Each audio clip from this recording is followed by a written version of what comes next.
Bakalım. Sesi alsın en azından. Bas abi.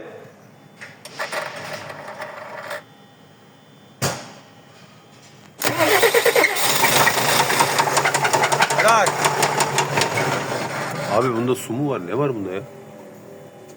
Su kaçırıyor. Bu taraf çok felaket ya. Buradan geliyor lan, önden vuruyor. Önden geliyor ya. Sökeceğiz. Ya, kaç sardı herhalde. Tak tak tak tak tak tak tak tak Şeyi tak gördün mü tak usta? tak.